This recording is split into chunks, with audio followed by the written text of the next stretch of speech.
Daniel Sherrier's here. Daniel's going to be after me, you guys. I'll plug into him at the end of this. Just give it a couple minutes. My reading is pretty short. I'm doing the Harvey Girl. I actually was one of my first serials last year, and I don't know if this comes up backwards for you guys, but this is the first book. So I serialized it. I turned it into a book, and I'm going to do it again. I'm going to do, I guess we call it season 2. So I'm going to do a season 2, and it's going to start, I think, next month. For once, I'd like to get ahead of the game. I tend to get excited and start releasing my installments before they're ready. But today, I am going to read the start of the second season of the Harvey Girl. And it's called, what am I calling it? Impostor's Game. So I'll just give it a few minutes because mine is pretty short. And if anyone has questions, oh, you like the cover? Is it backwards for you guys? I'll hold it up again then if it's not backwards. It's pretty fun. And it goes in the back. See, there's a train. For those of you that don't know the Harvey Girl, it's a historical mystery. It's definitely an adventure too. And it's kind of okay. No. Thank you. I'm glad you like the cover. All right, I'm going to get started and we can chat after, or I'll just release you early into the wild. I'm going to take my glasses off so you don't get a terrible glare. So this is the Harvey Girl, Impostor's Game, Season 2 coming on Substack. Yay! By Kimbrough. I'm also Tell Me a Mystery. And my voice is really raw this morning, so sorry. Chapter 1. Willa, May 1891. Age 18, on a moving train heading west, with her knickers in a twist. My Pinkerton man is missing. Biting back an unexpected wave of fear, I plopped down onto my first-class seat, dumbfounded. I was the capable Willa Abbott, Harvey Girl, and fixer of wrongs, so it was hard to admit that I'd lost a man on a moving train. I faced Dory Hilbert, my newest, dearest friend and fellow Harvey Girl. Her confusion seemed to intensify as my revelation blended with what she already knew about our situation. "Oh, Willa, it won't be that bad," she insisted. "You only misplaced him. I'm certain Finn did not vanish into thin air." But he had. I could think of several foul things that might have waylaid a passenger along the Atchison, Topeka, and Santa Fe Railway. Trouble sprouted all about, especially as trains traveled west. They crossed through rough towns where many a problem arose. However, my missing friend, the robust Finn Morgan, was no regular passenger. He was a Pinkerton agent and could handle himself amongst the worst sort. Yet, he'd left us an hour ago to speak with the train conductor and had not returned. Not that I was worried needlessly, but when the conductor passed through our car, I stopped him. The odd little man claimed he'd never spoken with Finn. "I simply cannot sit here one moment longer hoping he will return," I stated in my firmest voice. "Valuable time is wasting, and Finn is as vulnerable as the rest of us mere mortals, if outnumbered." Of course, I knew from experience that Finn could be outwitted as well, because I'd done so myself not long ago and still felt bad about it. My subterfuge had been necessary to save my father when Finn's good sense stood in the way. I'd outmaneuvered him. A small trick, but it caused me a pang to mislead Finn. He meant well, actually. In a very short period, we'd grown fond of each other. He was a tad overprotective, though, much like an older brother. Well, not exactly like a sibling. It had worked out, and Finn didn't hold the bold actions against me. He'd shown great character and understanding. It was one of the reasons we'd been employed by Fred Harvey, we being Finn, Dory, and myself, to travel between different Harvey houses and clear up minor conundrums plaguing the establishments. Fred Harvey built and ran all the Harvey houses along the Atchison, Topeka, and Santa Fe train routes. They were excellent establishments, known for delivering a fine steak dinner within a train's 20-minute stop. Passengers received superb cuisine, delivered in grand style, a sit-down meal with china place settings on the finest Irish linen, all served by Harvey Girls, a term used for waitresses who were educated, refined women. The Harvey House's impeccable reputation fed the business's success. As such, Fred Harvey guarded it with a grueling schedule of on-site visits. He kept things running smoothly, but at a cost to his own personal health. In part, our trio would ease some of the burden. However, our purpose wasn't the day-to-day inner workings, but the unique complications that arose as Fred Harvey's empire expanded into rougher territories.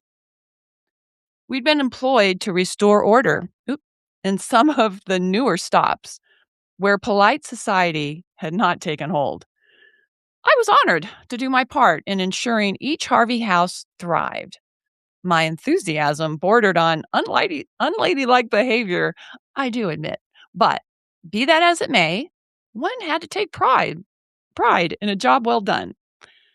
However, I could not take pride in losing Finn. The first couple of Harvey houses we visited required minor interventions. There were misunderstandings between personnel, quickly sorted.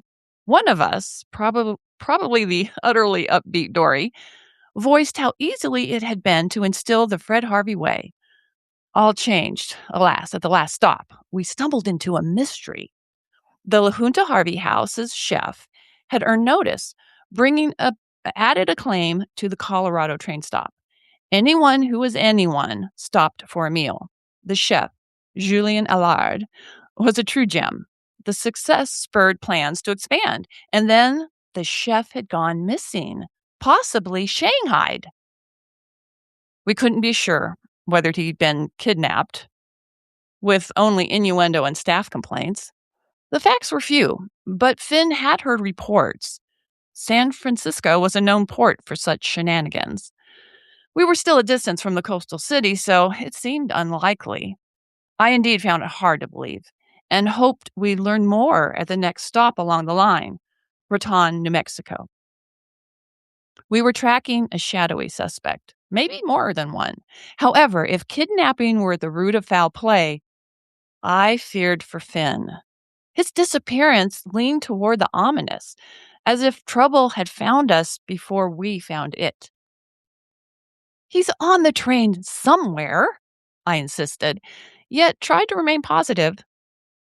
If he has been contained or harmed, I can only believe it is due to the mystery of the missing chef.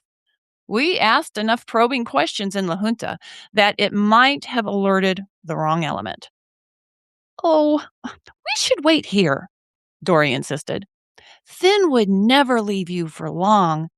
I think he's sweet on you. Plus, you are prone to getting into trouble. Sometimes Dory was too honest for her own good. However, I could not contradict either of her observations. Finn did appear to hold me in some regard, beyond just being a friendly travel companion. For my part, I liked having him around. No need to mull over it. Such matters tended to resolve themselves. As for my ability to find trouble, that was precisely correct. My stomach will not settle if I sit and do nothing, I whined. What if we go to look for Finn and he comes back and finds us missing? With a calm I did not feel, I explained how we could not miss Finn. Our first-class car was one of the last carriages. Thus, if we were to walk forward from our seats, we were bound to cross paths. It was not as if there were many places to hide, given that there was only one narrow aisle leading through each part of the train. I did not see how we could miss Finn. Unless he's no longer on the train, Dory said matter-of-factly. I gulped, looking out the window. The train rushed through rugged terrain. A dense tree line was visible in the distance, the higher spots covered in snow. Closer to the train, red rocks jutted upward, their faces streaked with a rusty tint, as if the rough landscape made the stone bleed. Since we'd departed from Colorado, the train had not stopped. Of course, he's still on the train, I said, less and less confident. I'd be very cross to discover he'd fallen off. Or was thrown, Dory added, as if mulling over a minor oddity. I gasped. Of all the things that could have happened to Finn, that one was the worst. With a curt request for Dory to remain in our seats, lest Finn return first, I decided to go in search of my Pinkerton man. The end. So that's my teaser. I've written 3 chapters so far. So I'm not ready to really release it, but I'm working on it. What do you guys think? I can now maybe read the quote. Ah! Thanks, guys. I hope you enjoyed it. Coomer, you know the original story. So does CV. Hey, Liz. Thank you, guys. It was fun to read, in spite of my throat. I usually don't do I do a lot of audio, and I do it later in the afternoon once I'm up and talking to something. You know, do you all know how this works, right? It's gonna go on to next next, Daniel Sherrier, who writes, superhero, fantasy, and science fiction novels. Man, I think we're in for a real treat. And to find him, if you don't already subscribe or follow him, there is a link out there to find him. But you could just Google his name. Last name is spelled, so it's Daniel, Sherrier. So that way you could find him, and when he goes live, you'll see it, or follow him, and you'll be alerted. There is that little bit of a tricky thing. Thanks, Sandalore. I loved your reading too. These have been so much fun. Thanks. Oh, thanks, guys. They're so sweet. You like my Pinkerton agent? This one's fun. So a lot of this is really true stuff, by the way. What are we doing on time? Oh, I'm way ahead. I'm a fast reader, and it's a short thing. I have till 9:30. What do we want to talk about? I've done the Harvey Girl is real. The Pinkerton agents, of course, are real. These are real Harvey houses that existed. The rest is fiction, but they're fun. Thank you, Shannon. Oh, I will plug anyone that wants to come. We do a Monday and Wednesday, 9 a.m. Pacific Standard Time writing sprints. There's always a link in notes to find us if you ever want to join us. Coomer's Harvey Girl book 3? This is going to be book 2 eventually. My research. Oh, the train. Do you know what's really cool? I found a Harvey house, and I should repost the video. I did a Substack live. I found this place. It's outside of Lubbock, Texas, and I'm not going to remember the name of the city now because it's very small. Anyway, they took an old Harvey house. It wasn't really in the period. I'm doing 1891 when a lot of Harvey houses, they had bought maybe something old that was on the train track, because these buildings were right on the train track. And you could honestly just go in, sit down, and eat. And there was no other food you could have at that time. There was no food served on trains. And it was really fancy, very fancy, smancy, but really good. And they used to wire ahead. Like, they take your order and use the old wire system to get your order. So as soon as you came in, your steaming hot steak dinner usually was waiting at any time of the day. And so I found one outside of Lubbock that they turned into a bed and breakfast. And I went and stayed there. It was incredible. No train stopped there anymore. Freight train still went through. I was the only person staying there because I went like midweek. and it was so cool. I had the run of the place. I, like, walked all over. I could envision the whole place, and the trains did go through all night long. I swear, it was so good for the story because the train sounded like it was coming through my room. I was just like, "Oh my." I can imagine what it sounded like because the Harvey Girls used to live upstairs, and downstairs was this big, like, dining area that people would come in and eat, and it was really cool. It was fun. It gave me a lot of sense of what it felt like, and they had every Harvey Girl, like, nonfiction book was there. So I did some great research, and I walked around, and I filmed, and I I pretended I could see them. Oh, and the girl that worked there, she took me into the basement. So the Harvey Girls used to go down in the basement and roller skate. It was pretty tight, but I could see them doing it. It was fun. I like mixing history with my mystery. Okay.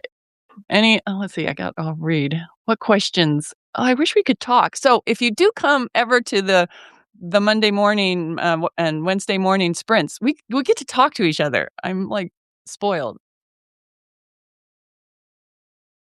Yeah, yeah, yeah. Thank you, guys. Thank you. You're all so cool. And I've totally been enjoying everybody's stories, and we have a full lineup for the rest of today into tomorrow, right? Simon, you were cool.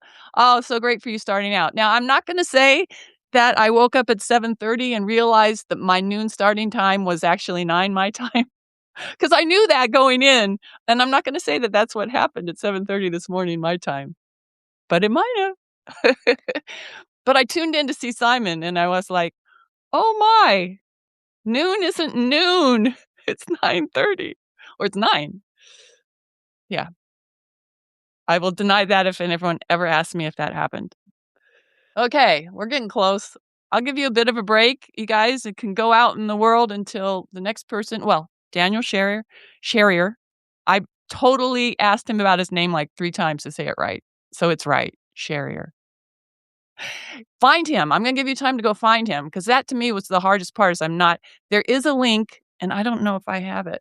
I don't It's on my phone. There's a great link if you find it. Does anyone have that they could post for everyone? The problem with chat is you can't copy the link, but you could read it. And it's a link to for a whole list of everybody that's speaking with their, you know, with the true. Oh, there it is. Great. Thanks, Daniel. Thanks, Coomer. There's Daniel. Daniel's here. Yeah. So I'm gonna give you time to write this down. I remember someone shared this link yesterday and I'm pressing on it on my phone and you can't press on it. You just have to write it down. And it went away before I could get it.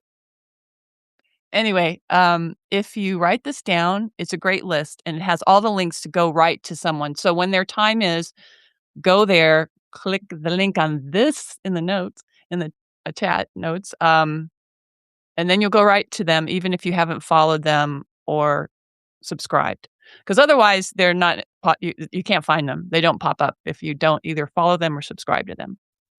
A flaw in the system. Although I'd imagine if we could see everyone that goes live when they go live, it it would smother our feed. Ugh. Okay. I'm gonna assume you guys got that? You know what to do next? You're so smart. Thanks for showing up for me, guys. I appreciate this, and have a great rest of your summit. Bye. I don't know how to turn this off. I never do. I gotta find my yeah, oh, there it is. Take care, everybody. Thank you.